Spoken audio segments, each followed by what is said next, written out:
Becca, thanks for coming and talking today about eating disorders. And, I understand that for a period of time you've sort of struggled with eating. And maybe a good place for us to start is just to say something about what that struggle's been like.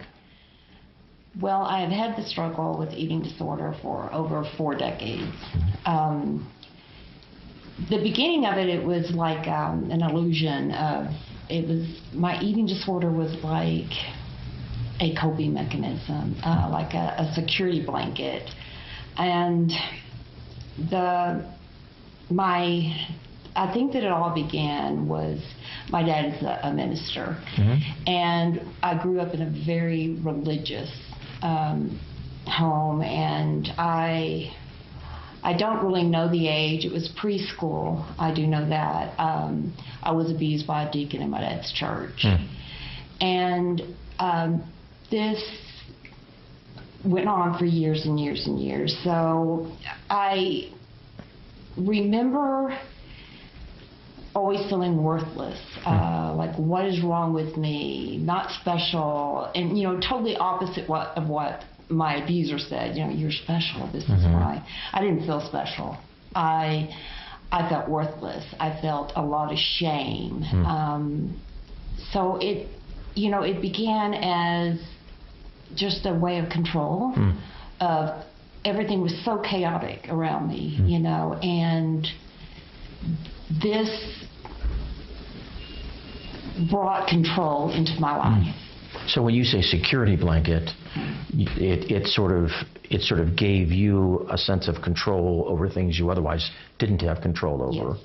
And that was the safety piece, something that you could own or control yourself. Yes. Okay. And it all began when in my family and in the church, they always talked about fasting. If you fast and you pray and you're obedient, God will answer your prayers.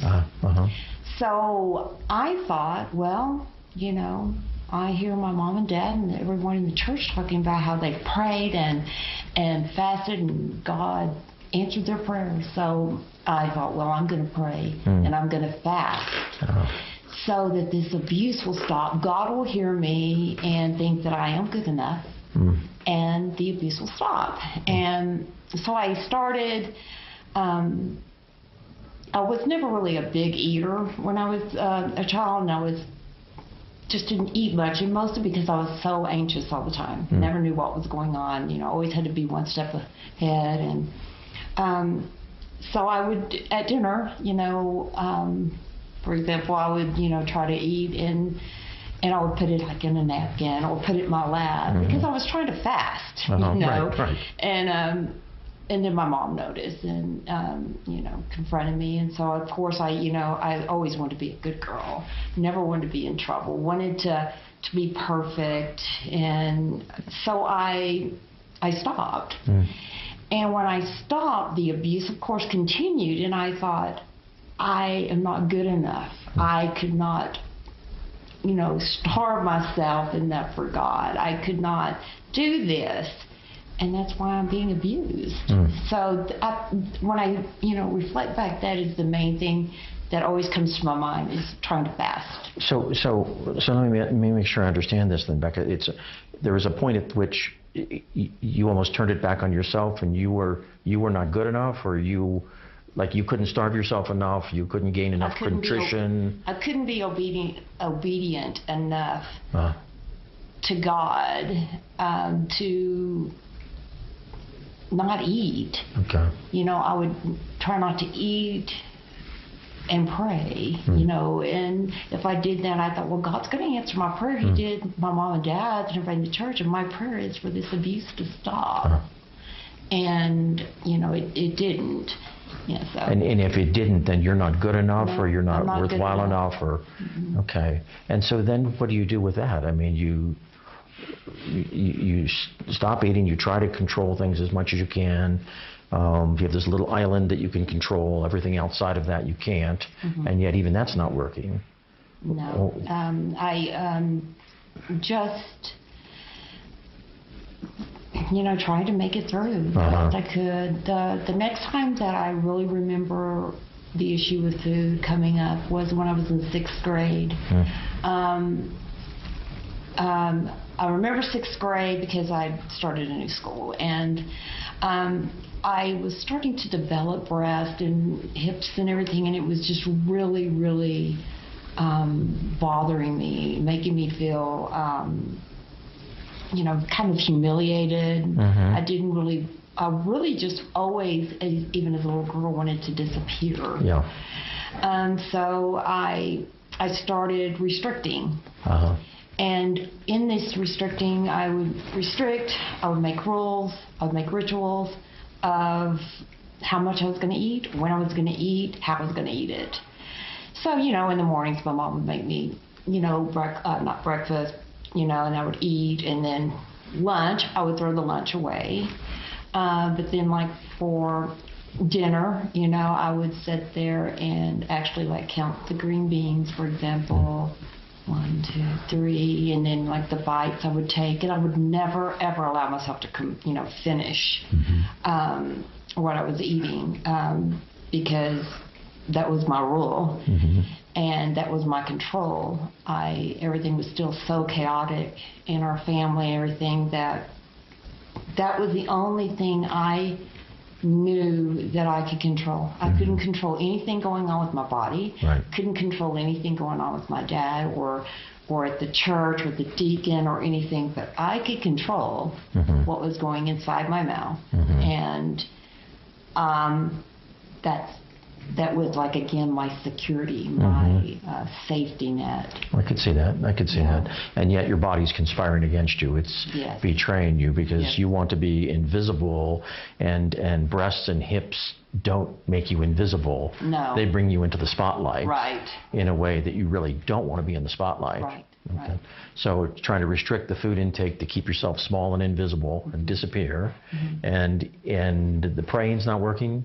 The food restriction's not working. You're trying to control the vulnerability and the emotions, and yet all that's not working. No. So what happens then? The more that I was feeling like I was out of control, and the more rules, the more restriction, the more ritual. And then I started, throwing up. When it was starting to be like kind of noticed, well, Becca doesn't eat that much. What's wrong with her? And, I didn't want to draw attention, so I would eat, and then I would throw up. Okay. Even the small amount I would eat, I would throw it up. I just couldn't. In a way, emptiness felt pure to me. Probably doesn't make much sense, but when I was full, I felt uncomfortable. But whenever I was very hungry, I felt just more pure. I don't know if it, went back to the trying to, fast or what, but I always felt better. But then, it just continued from, the 6th grade. It was just getting worse. And is mom or dad or anybody aware of anything at that point? There was so much going on in our family that they had their own things to deal with. Me and my brother were just kind of in the background a lot of the time. I see. Okay. And nobody was aware of what was happening with the deacon. That was still a well-kept secret and deep undercover. Yes. Yes. Okay. And you are trying to disappear. You're trying to be food chaste. You're trying to be, pure. And I do understand that, because when you're full, you feel a little gluttonous. You feel a little sinful. You feel a little bloated, and you want to be an ascetic. You want to just be an ascetic, just like. And so I get that, but even that's not working. And so you're trying to control your emotions and your vulnerabilities, and despite your best efforts and more rules, it's still not getting you where you want to go. No. And so where do you go from there then? That's sort of 6th or 7th grade, something like that. You're headed toward high school. Yes, and junior high was really a hard time. Something really major happened in our family, and it's like things were just so out of control, and so I had to get more control. And I kept thinking, if I was good enough, or if I was perfect, all of these things would be okay. The family, I took responsibility for everything.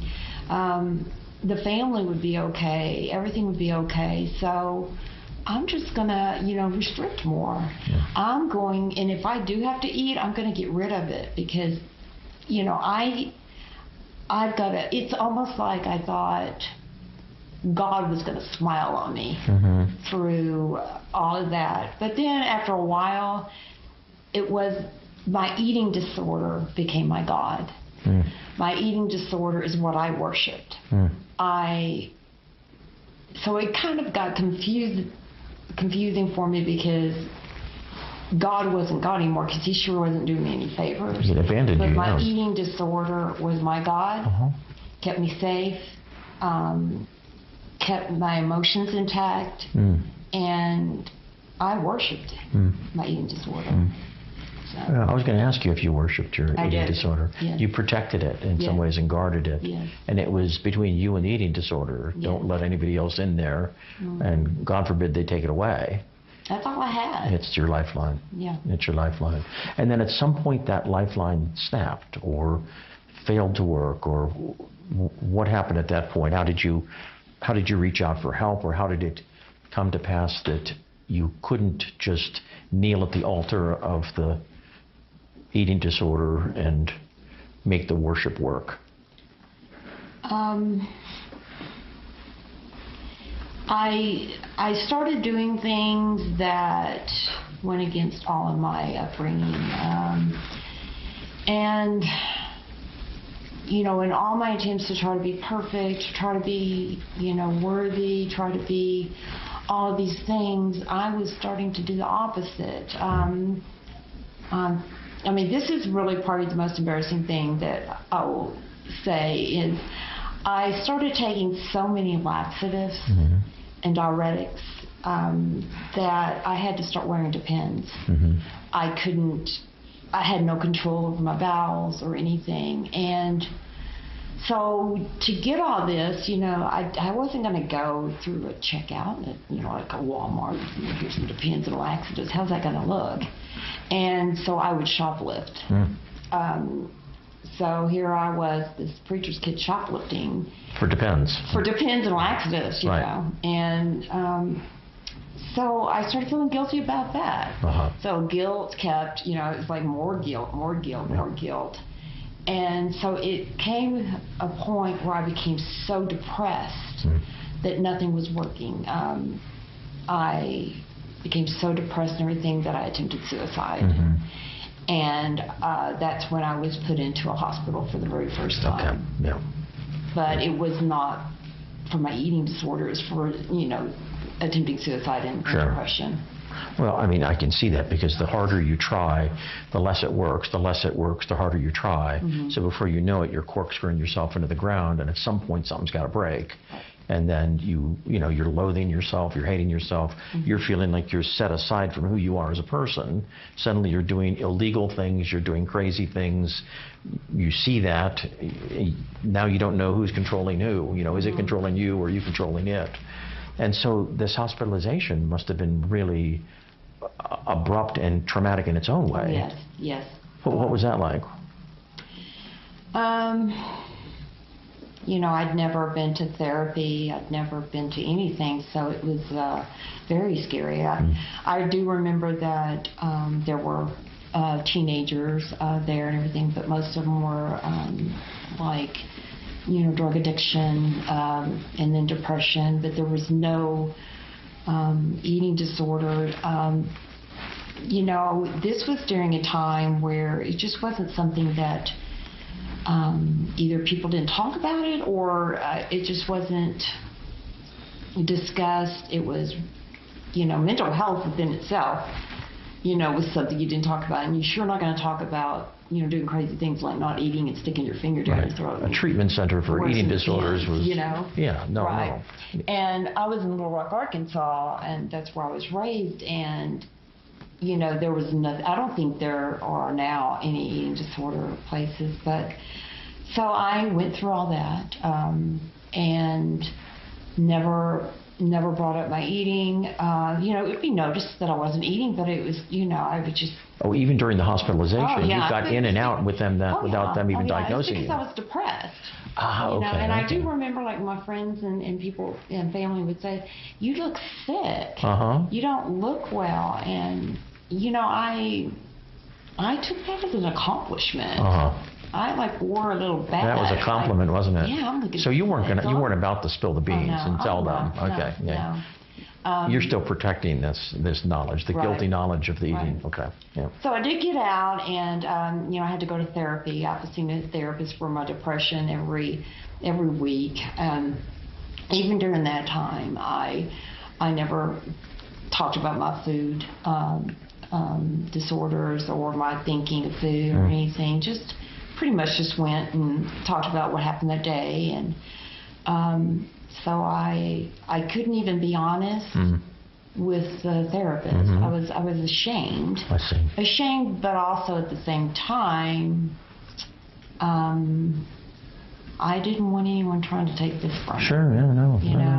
You're still clinging to it in a way. It's the lifeline. Yes. Even though it's not working, it's all you have. Yes, it's my security blanket. Yep. It's my security, and it's all I knew.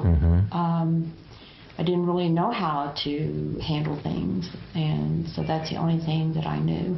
How'd you break that confidence then? I imagine that was tough to finally let the cat out of the bag. I didn't for, I was in my 30s, I think, when I finally went to a doctor, and I think it was just my primary care physician, and because I was having some physical problems, and that's when I was diagnosed. Okay. And that was, I'll always remember that day. It was one of the scariest days of my life. It's like, oh my gosh, that's my secret, my thing, my. And did he or she say something, or what? Yeah. How did it come about? What did they say? They said, they asked, do you restrict? It's almost like they knew the language. It's like, I didn't know the language really. Right. Do you not eat at times? Do you throw up? Do you,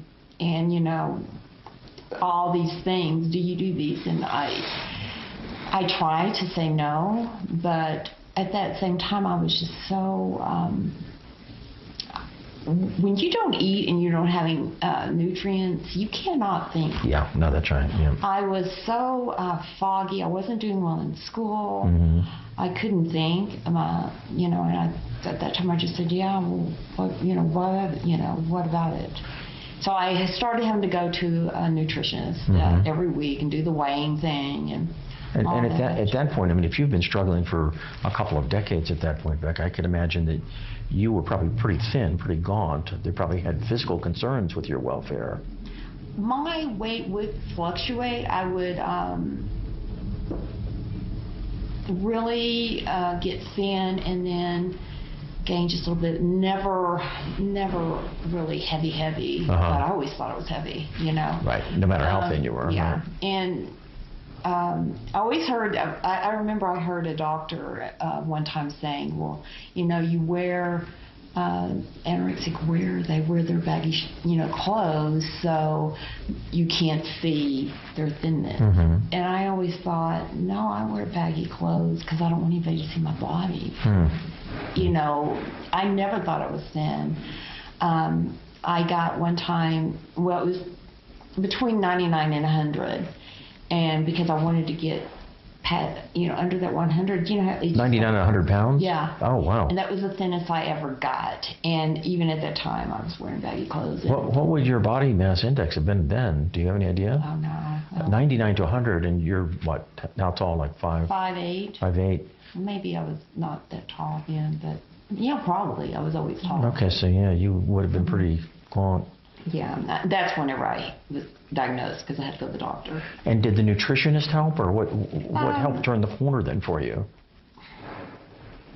Just made meal plans for me, you know. Okay, yeah. This, and this, and this, and you know that interrupted with my whole Right, game plan. and, Sure, yeah. You know, so I would just say sure, you know, sure. You were headed in a different direction, yeah, right? And it didn't. Right. No, it didn't work. But you know, then I just would kind of go on, and then whenever I finally, you know, I was in therapy. And because the depression was just not lifting, and so this therapist, she told me, she said, I cannot help you because you cannot do any type of therapy. You're just like a blank, you know, you can't think, you can't tell me your feelings, you can't, because you're not nourished, your brain is not nourished. And so she is actually the one that guided me to my first treatment, actual, you know, eating disorder clinic. Like an inpatient eating disorder specific. So I had to, okay, yep. you know, get on the plane and leave. So there's a second hospitalization. Yes. Yeah. Okay. Yeah. But for a real clinic and real this treatment was this time. Yeah, this was the real deal. Okay. Yeah. And how was that different? And in what way was that useful to you? Well,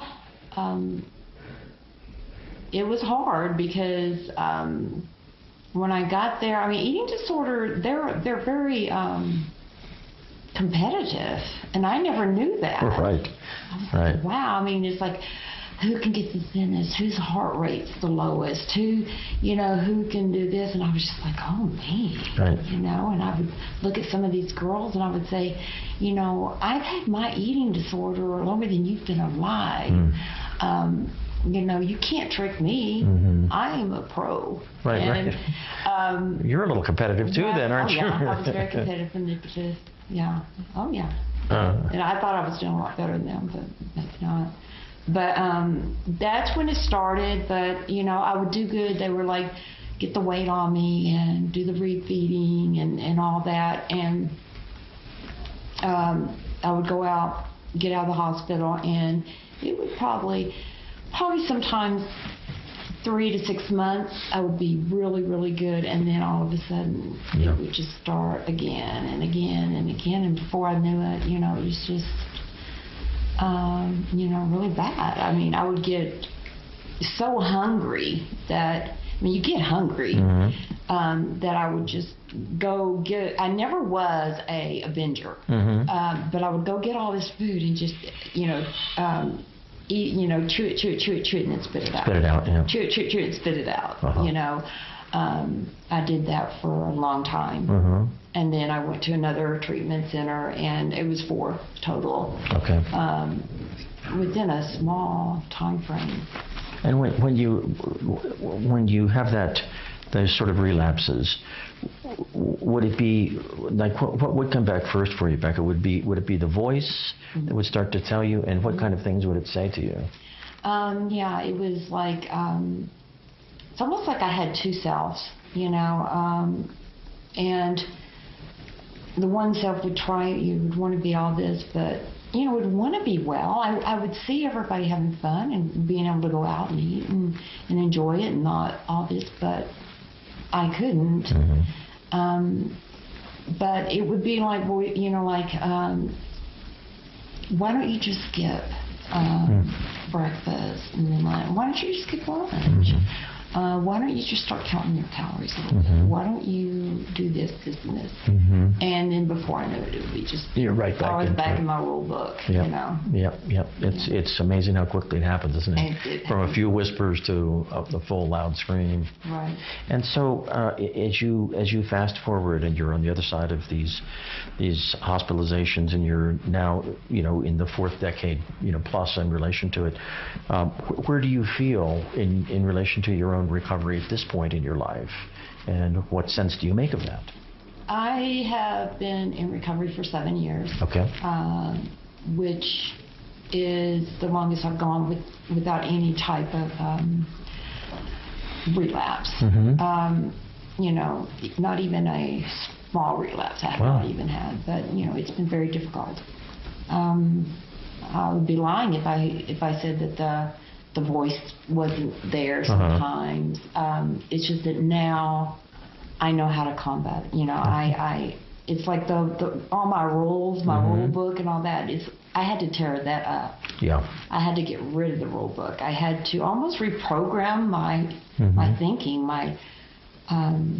all of that was just because that was the only way I was going to make it. Yeah. Yeah. Is the last treatment center in Arizona that I was at, I was so sick that my heart rate was low, my sugar was like crashing. I can't remember all the detail about it. And then they were trying to take blood to find out the levels. They couldn't get my veins.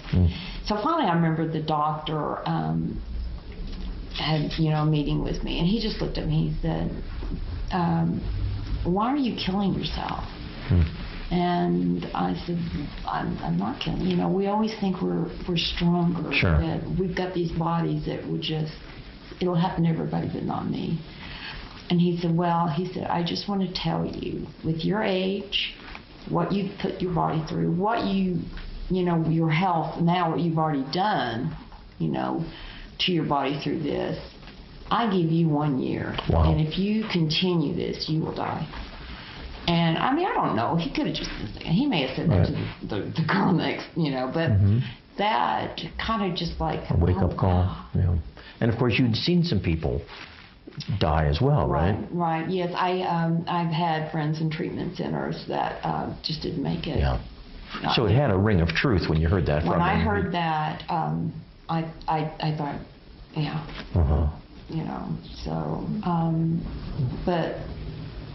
Sometimes I think about that. I always think of my friends that didn't make it. Yeah. And I think, oh, wow, I wish that they could see me now, or maybe I could somehow help them. But it just took over. And it's not that you don't want to recover. Right. You just don't know how. You don't know. When I started recovering, especially the first 3 years, I didn't know who it was. You have to, that's all you know. You don't know, who is this person without this voice? Who is this person without all these rules? Who are you going to be? Just an empty shell and, just blah? Well, it's doubly frustrating, isn't it? Because you really want to be well, but you don't know quite how to do that. And so then that makes it even more of a struggle and tension. Like, I'd love to get there, but I don't have a clue how to do that. Right. So when you hear, you said the voice it's not as if it's completely vanquished. It can still be there. So give me an example of if the voice were to come back and say something to you today, like what might it say, and what might you, the Becca today, do to silence that voice or to push it back? Well, it happened to me this week. It happens every day, but this week, it was like, oh my word, I'm going down the irrational road. And I had to call my gynecologist. Well, I WhatsApped her and said, my estrogen's low, I can tell, blah, blah, blah, blah. And so she said, okay, I'm going to put you on this pill. So of course, as soon as she, here I am Googling it, see the side effect. We all know what I was doing. Oh yeah, weight gain, sure, right. And that was one of the main things. I was like, oh my gosh, I'm not sleeping, I'm irritable, I'm blah blah blah. But I'm not going to gain weight. Right. I'm not going to gain weight with that. My body's already trying to figure out where it's at, what it is, and so I just thought, well. I got just text her back and I said, look, I'm recovering from eating disorder. Is there anything else I can do? This is weight gain. Is there anything else? So she gave me some. Wow. Yeah. Some well, good for you. But it was hard for me to tell her. Of course. To text her, I'm recovering from. Isn't that funny? 40 years into it, it's still hard to muster the courage to be that candid. That's interesting. And are you, as a consequence of that time and struggling with eating, has it created medical complications for you moving forward? Yes. A lot of dental problems. From the purging, or? Yes. Yeah. Okay. Yes. And a lot of GI problems. Yeah. Lots of GI problems. I don't know what the term is, but my esophagus has like deteriorated some. And just from the acid and yeah. And I've always got the acid reflux. I'm always had to take medication for that. My bones are break easily. Low bone density. Yep. And so yes, those problems. And I remind myself of that. If I start thinking, because if I become very stressed or anxious, it's easy for me to go down that. Yeah. So in a way, in a perverse kind of way, those medical complications anchor your recovery. You can kind of look to them and say, well, wait a second. Here's where I am, and I need to go this way, not this way. Sometimes it makes me mad, when I have all these problems, especially my dental. I'm like going, it's because of this, but it keeps me in check a lot. Easy to turn it back on yourself, isn't it? It's really interesting. So this is a very odd last question, but let me ask you, this is a lifelong struggle, and it's been marked by some traumas as well, and sometimes out of the midst of trauma and struggle, people come up with one or more gifts, things that is an inner strength or a value or something that may not fully reward those struggles, but you come to a place that there's something to be gained from the struggles that you've dealt with and overcome. Is there anything for you that's any moment of transcendence or any strength or any value that you see in what you've experienced across these last 40 years? How has it made you different? I think that I have learned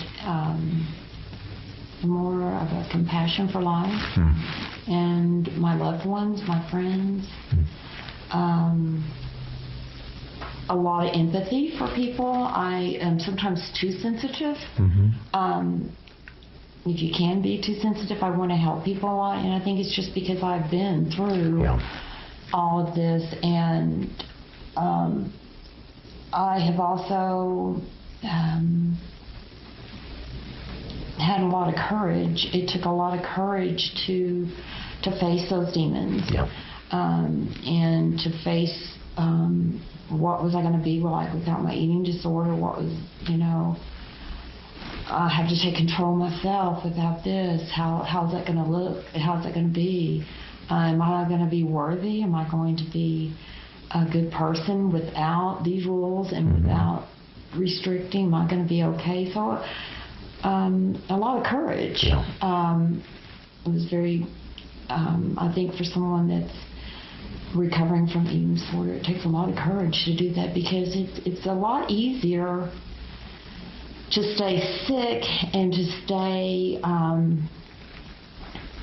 within your rules and your restriction and all of that. It's so much easier to do that than to step out and get well. Oh, that's the safety, isn't it? Yes, it is very hard to get well. And it's so much easier to stay sick because it's familiar and you know that. You don't know what it's like to be well. And also, just the courage and determination and to live. Well, and I appreciate that courage, and I appreciate that candor, and I appreciate the gift that you're giving other people by sharing your story, and the deepened compassion and the continuing determination that it takes to stay on top of this. And I think that is a gift that you give to other people who will share your story. So I appreciate both your courage and candor in talking with me. I appreciate that, Becca. It's great. Thank you.